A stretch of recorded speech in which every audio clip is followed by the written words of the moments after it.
Shalom guys, berjumpa kembali dengan saya. Di dalam bagian ini saya ingin membahas sebuah topik yang akhir-akhir ini begitu hangat diperbincangkan, yaitu seorang mualaf yang katanya adalah anak tunggal seorang kardinal. Namun yang menarik di dalam kesaksian dan cerita seorang mualaf ini, tidak semua yang ia sampaikan itu benar. Bahkan banyak yang dibumbui dengan kebohongan, bahkan ditambah-tambah olehnya supaya apa? Kelihatan menarik. Bahkan bukan hanya itu, di dalam apa yang ia sampaikan juga mengadu domba antara agama Kristen dengan agama Islam. Menurut saya, orang yang seperti inilah yang merusak toleransi antara beragama. Karena apa? Di dalamnya ia menyampaikan yang berbau provokasi, saling membenci satu dengan yang lain. Namun saya mau tegaskan bahwa apa yang disampaikan oleh si mualaf ini tidak benar adanya. Mengapa saya bisa mengatakan demikian? Karena kami di dalam kekristenan tidak ada sama sekali mengajarkan hal yang demikian. Lalu apa motif si mualaf ini?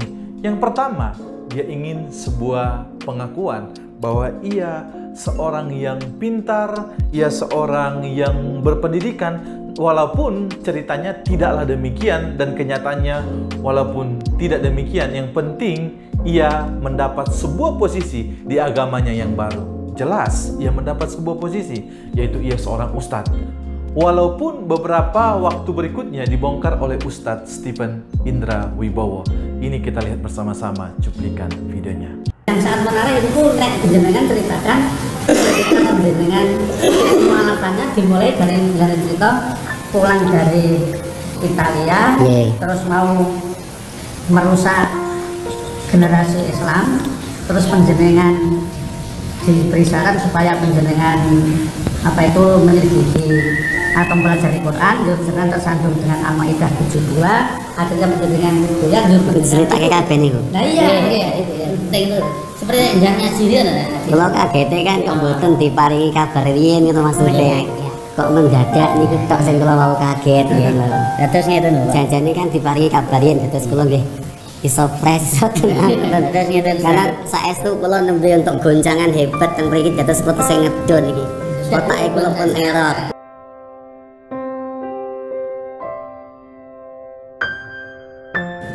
Jadi perlu Bapak-Bapak ketahui dan aku mohon maaf kepada Pak Haji Jumat sama Pak Haji Paimo. Aku belum pernah cerita hal ini kepada panjenengan. Tapi tolong ketika saya jujur jangan kaget dan jangan marah pula. Dan aku siap panjenengan katakan aku salah, aku siap. Kenapa nggak tak ceritain dari awal? Gitu ya Pak Haji Paimo. Iya, ikhlas. Ya ikhlas. Baik, saya kelahiran Kudus 4 Juli 77. Ketika usia saya 2 tahun, aku baru tahu kisah ini ketika aku sudah beranjak masuk ke SMP. Ternyata orang tua yang mengasuh saya selama ini itu bukan ibu kandung saya, tapi yang bapak adalah bapak kandung. Ibu bukan ibu kandung saya. Ya. Dan saya tidak tahu-tahunya saya ketika saya beranjak besar, menjelang masuk SMA pada waktu itu tahun 95. Saya lulus. Yang mana ketika saya tanya, saya kagetnya luar biasa. Ternyata ibu saya diceraikan, dicampakkan oleh ayah saya. Terjadi konflik besar dengan keluarga besar ibu saya. Dibilang sama ayah, saya ikutin. Dan aku juga merasa berdosa. Akhirnya semenjak itulah aku mulai aktif bersama dengan ayah yang awalnya aku tidak begitu aktif di gereja. Saya mulai aktif di gereja di Tugu Muda, Randusari, Gereja Santa Maria Rosario. Tahu ya di Tugu Muda? Iya, Semarang katanya. Semarang. Iya di Tugu Muda, seberang Lawang Sewu. Jadi dari mulai situ aku mulai menemukan suatu ketenangan karena aku juga merasa berdosa ketika aku berbuat kasus itu. Aku merasa di gereja. Iya, aku menemukan ketenangan di gereja itu. Miss Dinar? Kenapa? Miss Dinar di Evan masuk di mana? Ada di gereja saya kan di Penaton, di Jalan Penaton ayah saya. Ada di gereja Santa Maria Rosario itu. Ya, aktif di gereja dalam bentuk kegiatan. Jadi saya membantu kegiatan ayah. Ayah ngapain? Di sana beliau suka memberikan suatu pelayanan di gereja. Jadi aku bantu di sana, dekat sama ayah. Yang pada akhirnya Ayah ini Antonius Epatius atau Antonius? Astagfirullahaladzim.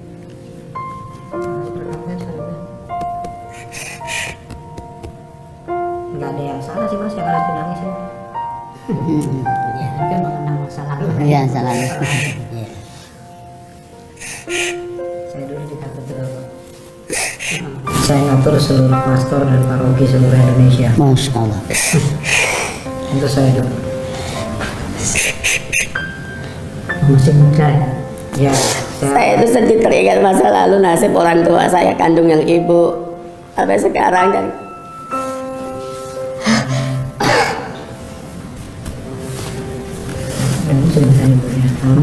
Ibunya udah muslim. Udah muslimah Ya muslim. kan udah lebih banyak disyukuri saja. Iya, bagus kok.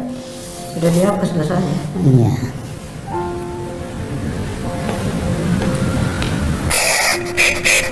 Serahkan pada Allah saja, nanti itu yang ngatur Allah itu. Ini yang kira-kira menyedihkan hati, tidak usah diceritakan dulu aja. Hah? Bisa diceritakan yang kira-kira memilukan. Pak, karena aku udah jujur sama Bapak, biar aku yang cerita, tapi pelan-pelan karena aku teringat memori masa lalu semua. Ya sudah, udah.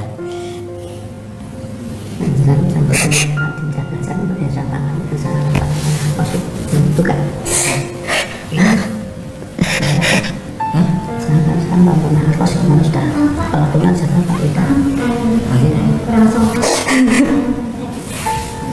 Dia nangis sendiri, nggak tahu kenapa.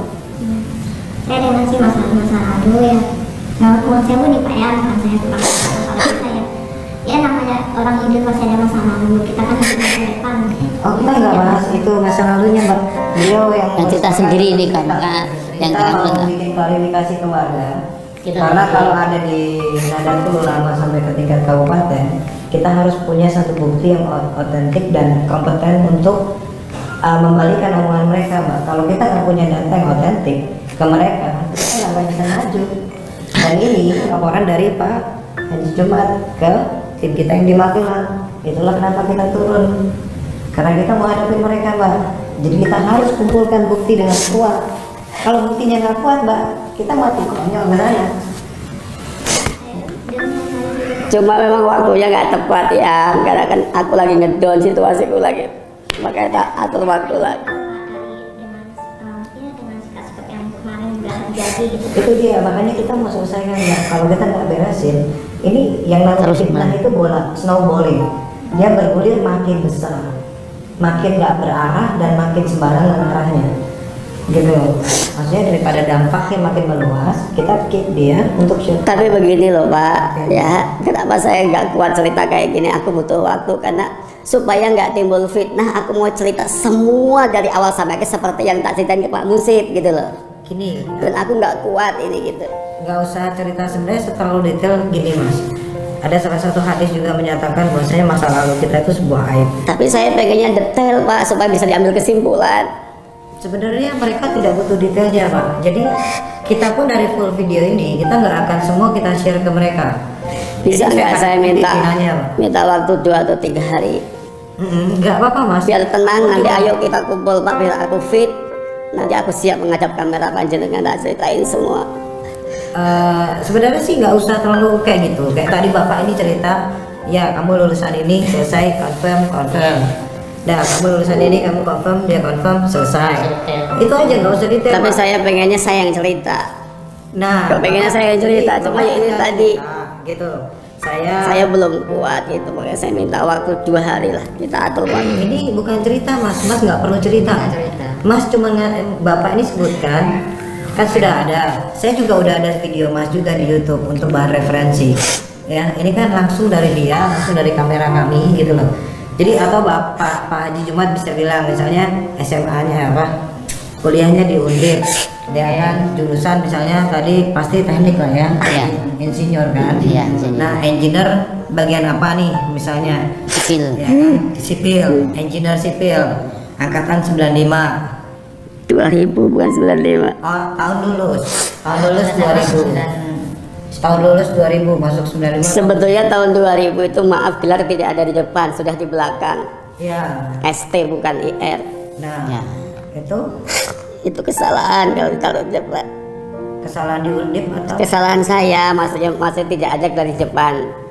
Pada tahun 2000, kalau sebelum itu dari 19 memang ada insinyur teknik sipil, tapi kalau tahun 2000 itu lulusan sudah ST, sarjana teknik, tidak ada insinyur lagi.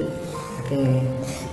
Berarti itu bukan salah Undip. Bukan, saya memang, karena saya kan mohon maaf ya, kalau dianggap salah oke lah saya akuin salah. Kita nggak lagi nyalain orang. Iya, karena saya pikir saya tidak bangga dengan gelar ST.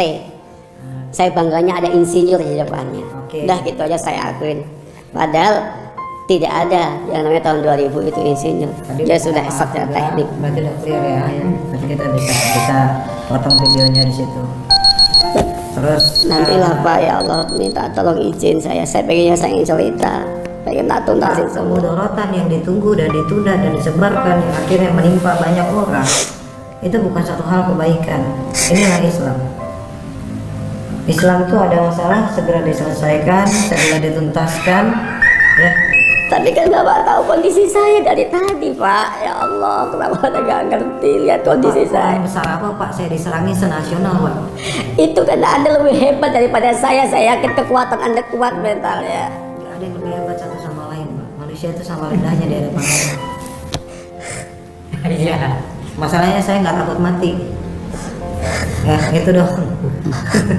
Ya itu yang membedakan. Tapi nggak apa-apa Pak, gini kita mau klarifikasi karena kebetulan kita berhadapan dengan musuh yang sama Pak ya, jadi kita berhadapan dengan organisasi yang sama gitu loh. Maksudnya saya bukan ada maksud apa, memang kalau memang bisa kuat buktinya kita hasilin mereka tidak ya sudah ya minta minum. Nah, kayak tadi masnya pernah bertugas di gereja tadi di paroki Jawa Tengah, di paroki Semarang, itu di gereja Elizabeth ya Allah. Itu bantu ayahnya kan tadi ya. Ayahnya sebagai mungkin ayahnya pembantu paroki angkatnya, karena biasa kalau yang di paroki itu nggak boleh orang selain orang dalam ya. Jadi di situ ada brother, ada fraternya, ada susternya. Nah itu di dalam paroki itu seperti itu tatanannya Pak. Nah yang bekerja di situ sudah masuk di dalam tatanan paroki Pak. Saya kebetulan pater itu imam. Jadi saya pater imam untuk administrasi gereja Katolik seluruh Indonesia di KWI. Jadi paham dengan tatanannya. Nah, dia membantu ayahnya, mungkin ayahnya juga tugas di situ sebagai pembantu paroki, mungkin sering bantu ngelayanin orang, ngelayanin doa, mungkin kurang lebih seperti itu yang diceritakan ya. Nah habis itu sekolah di SDT di Jakarta Barat Ya gitu. SDT di Jakarta Barat setelah tahun 2000 SDT-nya. STT itu sekolah tinggi teologi. Sekolah tinggi teologi. Sekolah tinggi teologi itu sekolah tinggi yang sah, disahkan oleh Kementerian Pendidikan dan Kebudayaan. Nah, pada saat itu masih Kementeriannya Pendidikan dan Kebudayaan karena kebudayaan belum pindah kementerian. Nah, STT berarti ngambil TH belakangnya. Iya, teologi. Nah, teologis itu emang di belakang gelarnya. Nah, itu Pak. Jurusan? Pernah dengar Pak? Perbandingan agama. Ya. Jurusan perbandingan agama. Enggak itu. Kenapa tiba-tiba kena serangan jantung? Kita sudah bersama-sama melihat cuplikan videonya. Pelajaran yang penting dari bagian ini sebenarnya adalah satu hal yang perlu kita tahu, bahwa agama atau ajaran kekristenan itu sangatlah luar biasa. Bahkan menjadi seorang yang percaya kepada Tuhan Yesus Kristus. Kalau orang yang memfitnah, bahkan mengejek, bahkan mengolok-olok Tuhan Yesus, itu banyak sekali temukan. Tapi jika Anda hari ini adalah orang yang percaya, adalah sebuah kehormatan, bahkan kesempatan yang sangat luar biasa, karena ada keselamatan di dalamnya. Yang kedua, bagi kamu yang mungkin bimbang dan ragu, hari ini saya mau katakan bahwa agama kekristenan atau orang yang percaya kepada Yesus adalah orang yang sangat-sangat beruntung. Oleh sebab itu, jangan pernah tinggalkan imanmu. Tetap percaya kepada Tuhan Yesus. Jika ada yang mungkin kamu masih bingung, boleh bertanya. Banyak hamba Tuhan, banyak orang-orang yang percaya Tuhan yang bisa ditanyai. Ada juga hal yang perlu kamu kerjakan, yaitu apa? Kamu baca Alkitabmu, supaya kamu semakin paham, semakin mengerti, dan kamu hidup takut akan Tuhan. Saya rasa sampai di sini aja video ini. Tuhan Yesus memberkati kita semua. Shalom.